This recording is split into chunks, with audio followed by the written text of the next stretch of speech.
Hello guys, welcome to my YouTube channel. स्वागत है आप सबका study with Usha ma'am channel पे। आज हम 6 क्लास के सामाजिक विज्ञान का पार्ट नंबर 5 भारत के बारे में के क्वेश्चन आंसर्स करेंगे। इसकी व्याख्या हम कर चुके हैं और व्याख्या का लिंक आपको डिस्क्रिप्शन में मिल जाएगा। चलिए स्टार्ट करते हैं। पहला क्वेश्चन है कि हम भारत को कैसे परिभाषित करते हैं। आंसर है, भारत दक्षिण एशिया का एक देश है जो अपनी भौगोलिक विविधता, समृद्ध सांस्कृतिक विरासत और ऐतिहासिक महत्व के लिए जाना जाता है। अपने विविध भूदृश्यों, भाषाओं, परंपराओं और मान्यताओं के कारण जो पूरे देश में सौहार्दपूर्ण ढंग से विद्यमान है, इसे अक्सर विविधता में एकता का देश कहा जाता है। अगला क्वेश्चन, भारत के प्राचीन नाम क्या थे। तो प्राचीन काल में भारत को भारत और जम्मू द्वीप सहित विभिन्न नामों से जाना जाता था।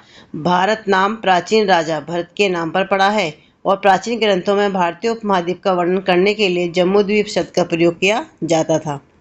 अगला क्वेश्चन, अध्याय की शुरुआत में भारतीय उपमहाद्वीप के भौतिक मानचित्र पर विचार करें। इसकी प्राकृतिक सीमाएं क्या हैं जिन्हें आप पहचान सकते हैं। आंसर है, भारतीय उपमहाद्वीप के भौतिक मानचित्र से निम्नलिखित प्राकृतिक सीमाओं की पहचान की जा सकती है। पहला है उत्तर। ऊंची हिमालय पर्वत श्रृंखला एक प्राकृतिक अवरोध का निर्माण करती है जो उत्तरी सीमा की रक्षा करती है। दक्षिण, हिंद महासागर उपमहाद्वीप के दक्षिणी सिरे को घेरे हुए है। पश्चिम, थार रेगिस्तान और अरब सागर पश्चिम में प्राकृतिक सीमा के रूप में कार्य करते हैं। पूर्व, बंगाल की खाड़ी और पूर्वोत्तर क्षेत्र के घने जंगल पूर्वी सीमा बनाते हैं। अगला क्वेश्चन है, क्या आपने बर्फीले पहाड़ों की पहचान कर ली है। क्या आपको लगता है कि भारत का यह संक्षिप्त विवरण सही है। आंसर है, हाँ, यहाँ उल्लिखित बर्फीले पहाड़ हिमालय को संदर्भित करते हैं जो भारत के उत्तरी भाग में स्थित हैं। ये पहाड़ अपनी बर्फ से ढकी चोटियों के लिए जाने जाते हैं और उपमहाद्वीप को प्राकृतिक सीमा का काम करते हैं। भारत का संक्षिप्त विवरण यही प्रतीत होता है क्योंकि यह भारत की भौगोलिक विविधता को उजागर करता है जिसमें बर्फीले हिमालय, विशाल मैदान, रेगिस्तान और आसपास के समुद्र शामिल हैं। अगला क्वेश्चन, चित्र 5.5 पृष्ठ 62 में भारत के मूल संविधान के प्रथम पृष्ठ की इस प्रकृति में क्या आप इंडिया दैट इज भारत वाक्यांश को पहचान सकते हैं।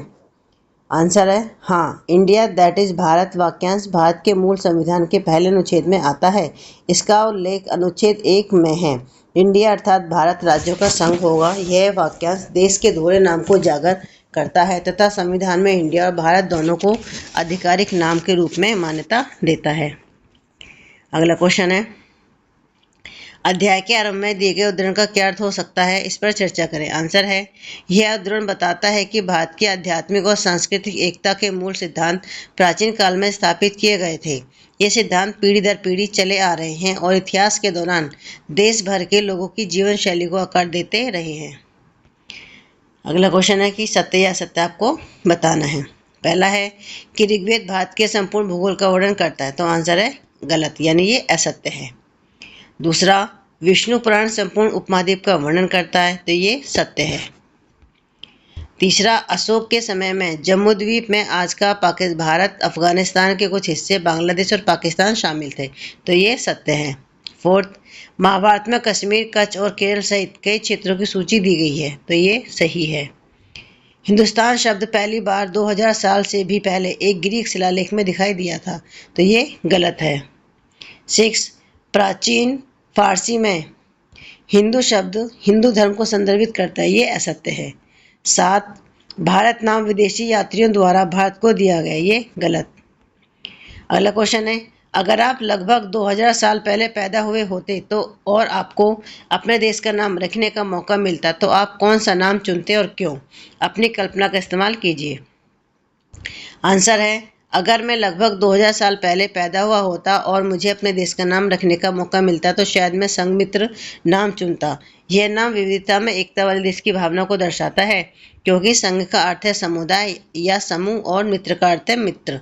यह देश की विभिन्न संस्कृतियों, क्षेत्रों और लोगों के बीच एकता और सद्भाव का प्रतीक होगा जिससे मित्रता और सहयोग की भावना को बढ़ावा मिलेगा। अगला क्वेश्चन है, प्राचीन काल में लोग दुनिया के विभिन्न हिस्सों से भारत क्यों आते थे। इतनी यात्राएं करने के पीछे क्या प्रेरणाएं हो सकती हैं। आंसर है, प्राचीन काल में लोग कई कारणों से विश्व के विभिन्न भागों से भारत आते थे। पहला है व्यापार। भारत अपने समृद्ध संसाधनों जैसे मसाले, रेशम रेशम कीमती पत्थर और वस्त्र के लिए प्रसिद्ध था। व्यापारी इन वस्तुओं को प्राप्त करने और व्यापारिक संबंध स्थापित करने के लिए यात्राएं करते थे। दूसरा है शिक्षा और ज्ञान। भारत नालंदा और तक्षशिला जैसे प्रसिद्ध शिक्षण केंद्रों का घर था, जो दर्शन, खगोल विज्ञान, चिकित्सा और गणित जैसे विषयों में ज्ञान प्राप्त करने के लिए दुनिया भर के विद्वानों को आकर्षित करते थे। तीसरा है तीर्थ यात्रा और आध्यात्मिकता। कई यात्री पवित्र स्थलों की यात्रा करने और इसकी समृद्ध आध्यात्मिक परंपराओं का पता लगाने के लिए भारत आए। चौथा है सांस्कृतिक आदान प्रदान। कलाकार, संगीतकार और लेखक कला, वास्तुकला और साहित्य सहित इसकी विविध और जीवन सांस्कृतिक विरासत का अनुभव करने के लिए भारत की यात्रा करते थे।